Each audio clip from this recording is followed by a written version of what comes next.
Quelque part à Kansas City, un rêve de Coupe du Monde s'est brisé plus vite qu'une tasse de café ne chauffe au micro-ondes.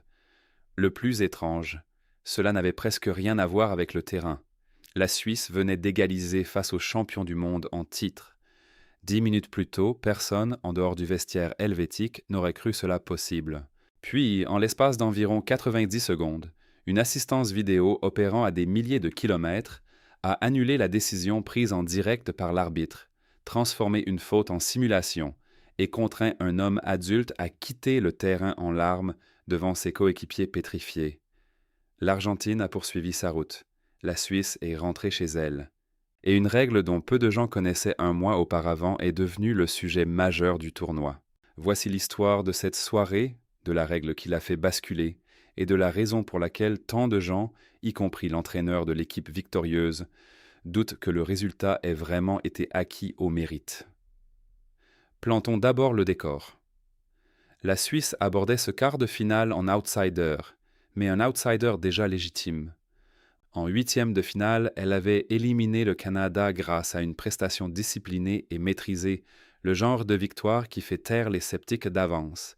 Face à l'Argentine, on attendait un duel fermé, défensif et pauvre en but, où les Suisses tenteraient de survivre jusqu'au tir au but. Au lieu de cela, ils ont rivalisé avec les champions du monde. Leur capitaine, Granit Xhaka, a dirigé le milieu de terrain comme s'il avait 20 ans de moins, imposant le rythme et étouffant le jeu argentin.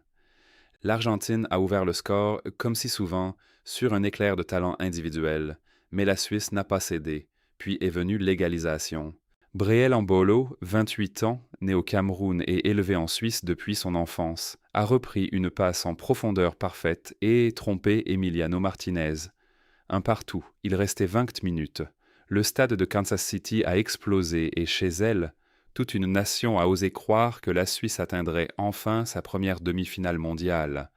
Le sélectionneur Murat Yakin préparait déjà ses remplaçants, sentant qu'un but, voire les tirs au but, pouvaient l'envoyer dans le dernier carré. Puis, 5 minutes plus tard, tout a changé.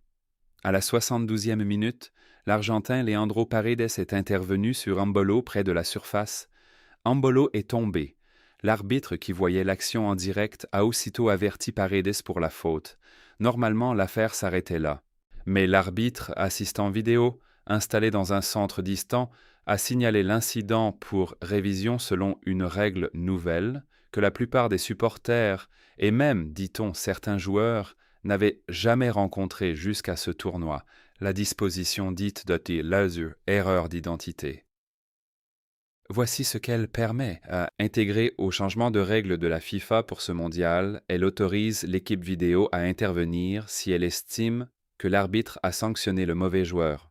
S'il conclut que le joueur averti n'a pas fauté, le carton peut être attribué à celui qu'il juge responsable. Image par image, depuis un angle inaccessible à l'arbitre en direct, l'équipe vidéo a estimé qu'Embolo avait commencé à tomber avant un contact réel de Paredes. Autrement dit, elle a conclu à une simulation.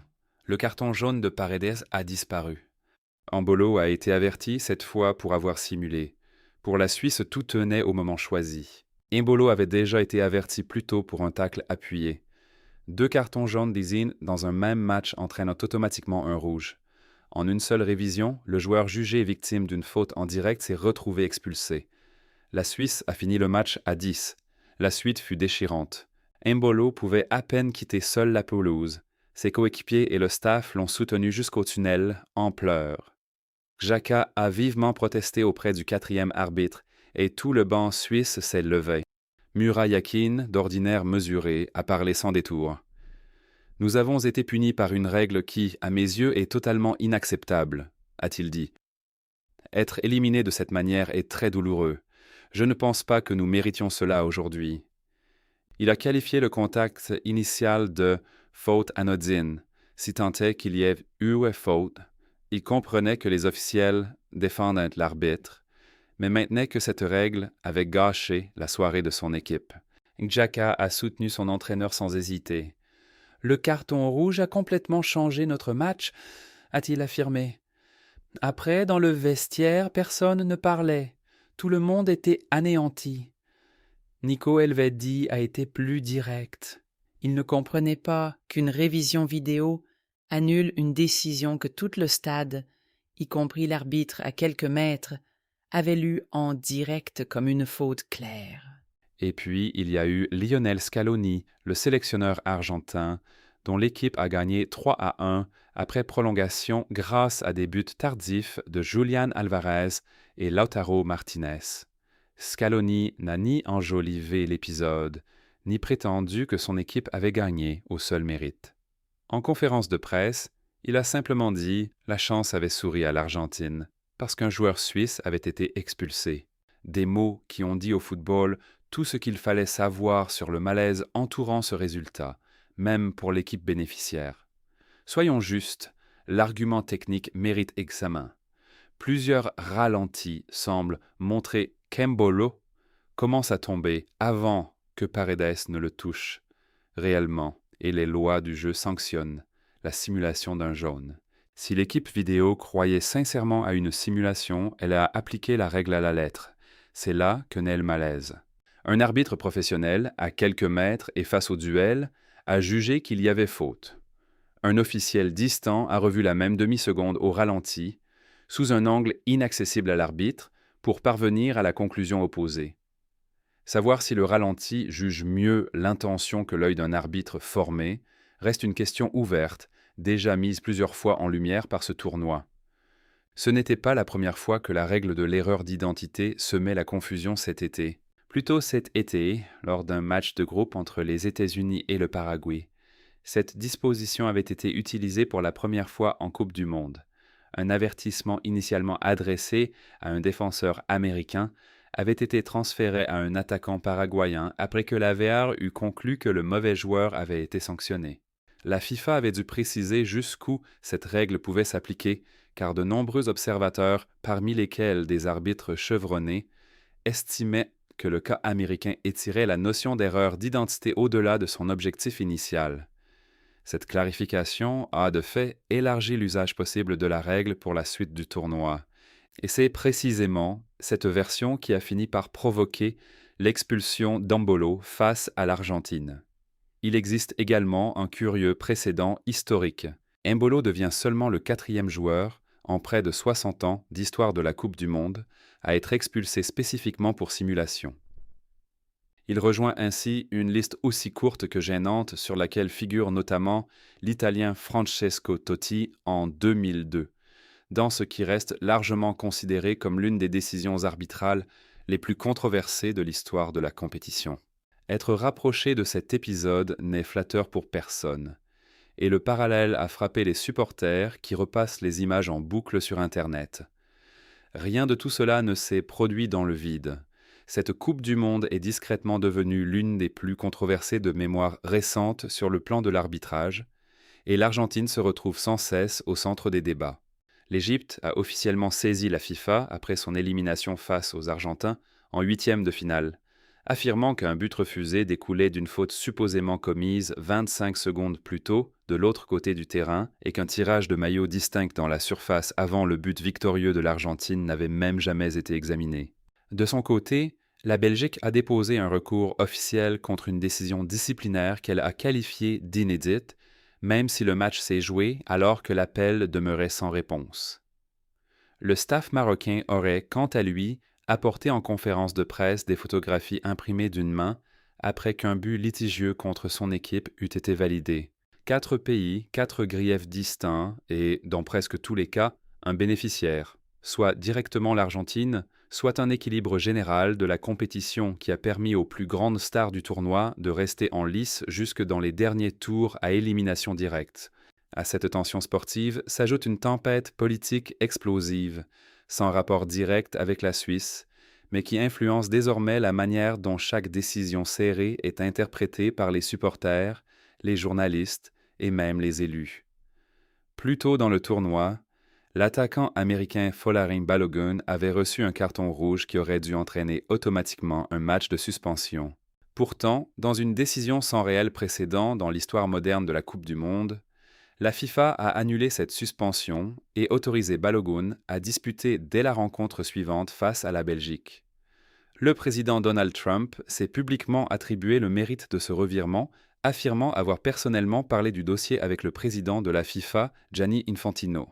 Infantino a nié que cet appel ait influencé l'issue, mais l'image était suffisamment désastreuse pour que l'UEFA publie un communiqué accusant la FIFA d'avoir franchi ce qu'elle a appelé une véritable ligne rouge et d'avoir sapé l'intégrité de la compétition. 72 membres du Parlement européen ont adressé une lettre officielle demandant l'ouverture d'une enquête éthique sur Infantino. Fair Square, une organisation de défense des droits humains basée à Londres, affirme par ailleurs qu'elle déposera une plainte auprès des instances éthiques olympiques pour ce qu'elle décrit comme des violations répétées du principe de neutralité politique par Infantino, notamment sa décision d'attribuer plus tôt cette année à Trump un nouveau prix FIFA de la paix, qui n'existait jusque-là pas. Il convient ici d'être prudent et précis. Aucune preuve confirmée ne montre que des pressions politiques de la Maison-Blanche ou de quelque gouvernement que ce soit aient directement influencé les décisions arbitrales du match Suisse-Argentine. Ce que nous avons, en revanche, c'est une succession de décisions controversées, un tournoi déjà visé par un examen éthique formel pour ingérence politique dans au moins un autre dossier, et un nombre croissant de supporters et de commentateurs qui avancent en ligne, comme une théorie et non comme un fait établi, que l'arbitrage de cette Coupe du Monde a, plusieurs fois, penché vers le scénario qui permettait aux plus grandes vedettes mondiales et aux acteurs les plus puissants du pays hôte de rester satisfaits et présents jusque dans les phases décisives. Certains observateurs sont même allés jusqu'à mettre publiquement en doute la légitimité des résultats, tant les décisions auraient régulièrement favorisé le même petit groupe d'équipes. Mais cela demeure clairement du domaine de la spéculation et de la frustration du public, et non du fait démontré.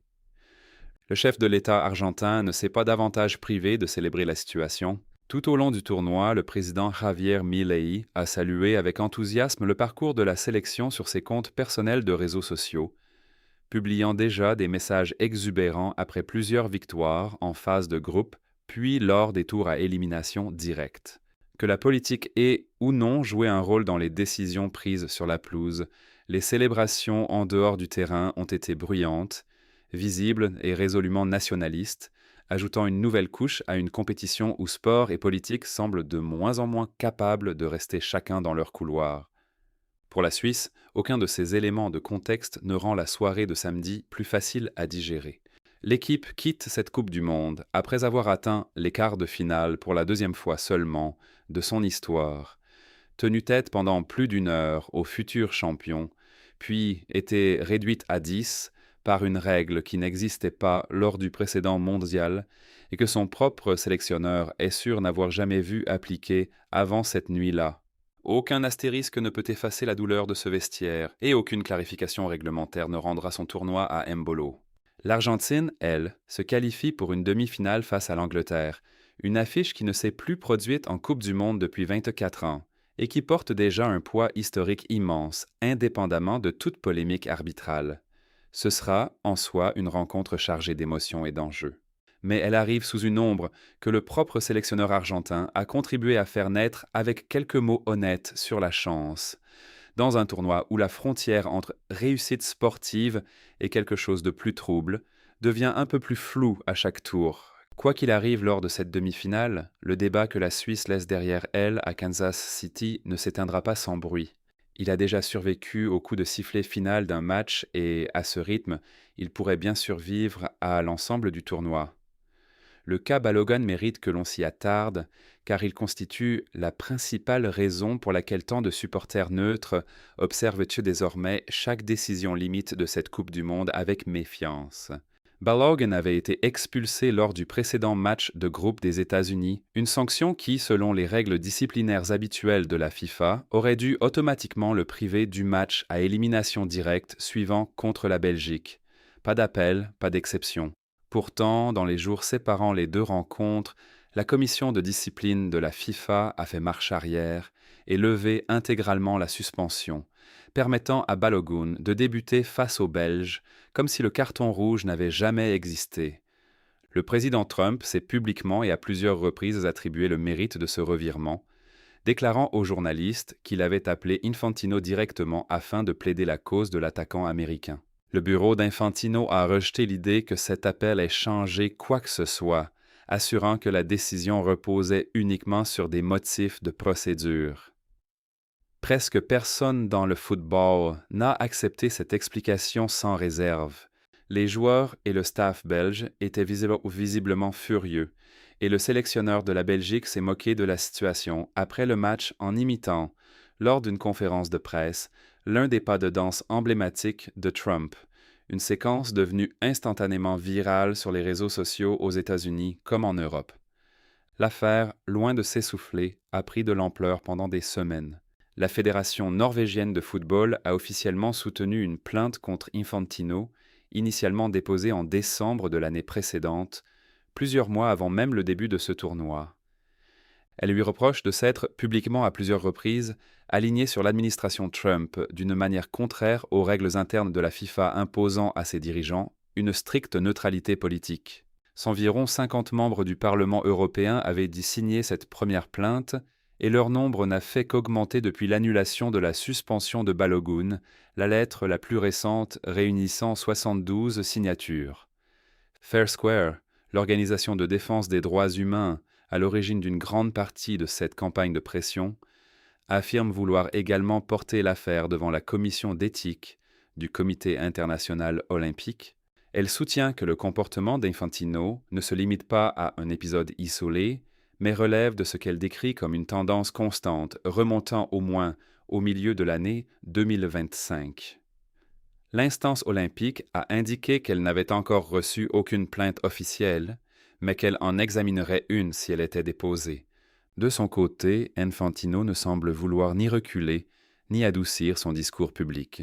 Avant même le coup d'envoi du tournoi, il avait balayé les inquiétudes liées à des prix de billets, atteignant plusieurs fois ceux de la Coupe du Monde précédente, écarté les questions sur les problèmes de visa et d'entrée touchant des joueurs et même des arbitres accrédités originaires de certains pays, et défendu sa relation personnelle avec le président américain en affirmant qu'elle avait profité au tournoi plutôt qu'elle ne l'avait compromis. Cette posture de défi a particulièrement mal vieilli à mesure que les tours à élimination directe ont produit décisions contestées après décisions contestées, chacune ravivant la même interrogation de fond. L'appareil arbitral de la FIFA est-il cette année influencé même subtilement par des pressions qui n'ont rien à voir avec les véritables lois du jeu? Rien de cela ne prouve que la décision concernant Embolo ait été dictée par autre chose que l'interprétation honnête, quoique discutable, d'une seule séquence par l'équipe vidéo. Les arbitres doivent trancher sous pression, les caméras peuvent être trompeuses, et la simulation est réellement un problème du football moderne que de nombreux supporters souhaitent voir sanctionner plus sévèrement depuis des années, mais le contexte compte. Or, le contexte de cette Coupe du Monde est celui d'une confiance envers les décideurs qui s'érode de match en match, de polémique en polémique, bien avant que la Suisse ne pose le pied à Kansas City. Depuis samedi soir, les réactions des supporters se sont divisées selon des lignes familières, même si de nombreux fans argentins se sont montrés inhabituellement francs quant à leur malaise. Dans les heures qui ont suivi la rencontre, les réseaux sociaux se sont remplis de vidéos opposant la réaction immédiate à vitesse réelle de l'arbitre, manifestement convaincu qu'une faute avait été commise, au ralenti, qui a finalement conduit à l'annulation de sa décision. Certains ont rappelé que presque tout duel physique dans une surface de réparation paraît différent lorsqu'il est visionné au quart de sa vitesse normale, et se sont demandé si ce seul écart devait jamais suffire à mettre fin à la Coupe du Monde d'un joueur au nom d'une subtilité réglementaire inconnue de la plupart des supporters un mois plus tôt. D'autres ont défendu l'équipe vidéo, estimant que la simulation est devenue discrètement l'un des problèmes les plus laids et les moins traités de ce sport, et qu'une règle réellement dissuasive se faisait attendre depuis longtemps, même si son application dans ce cas précis paraissait exceptionnellement sévère au regard de l'enjeu émotionnel. Embolo, lui, ne s'est pas exprimé publiquement depuis le coup de sifflet final. Des responsables de l'Association suisse de football ont confirmé qu'il était rentré avec le reste du groupe plutôt que de rester sur place et que la fédération n'envisageait pas de déposer un recours officiel. le carton rouge ne pouvant plus être réexaminé une fois prononcé dans le cadre disciplinaire actuel. Cette absence de recours est d'une cruauté en soi. Il n'y a aucune audience à laquelle se présenter, aucune vidéo à soumettre de nouveau, aucun chemin pour réintégrer un tournoi qui s'est achevé pour lui dans le temps nécessaire à un arbitre vidéo, assis dans une salle de contrôle lointaine, pour rembobiner une séquence et appuyer à nouveau sur lecture. Pour la suite, l'Angleterre et l'Argentine préparent désormais une demi-finale que le monde du football espérait en silence depuis le tirage au sort. Une rivalité chargée de plusieurs décennies d'histoire, à laquelle s'ajoute désormais une polémique nouvelle sur la manière dont l'Argentine a atteint ce stade. Les joueurs anglais et leur encadrement ont jusqu'ici refusé de commenter directement la décision concernant Mbolo, préférant se concentrer sur leur préparation. Mais au moins un tabloïd britannique a déjà publié un titre se demandant si le parcours de l'Argentine vers le dernier carré n'avait pas été, selon ses propres termes, exceptionnellement tranquille, pour une équipe impliquée dans 3 tempêtes arbitrales distinctes en autant de tours à élimination directe. Pour la Suisse, le vol du retour sera long et silencieux. Yakin a déjà annoncé son intention de rester en poste et de reconstruire autour du même jeune noyau qui a porté cette aventure plus loin que presque tous les observateurs étrangers ne l'avaient imaginé. Une réussite qui risque pourtant d'être moins y retenue pour le football produit que pour les 90 secondes qui y ont mis fin. Reste à savoir si la FIFA réexaminera ou clarifiera la règle de l'erreur d'identité avant qu'elle ne mette un terme, de la même manière, au tournoi d'une autre équipe. Pour l'heure, personne au sein de l'instance dirigeante du football n'a accepté de répondre publiquement à cette question.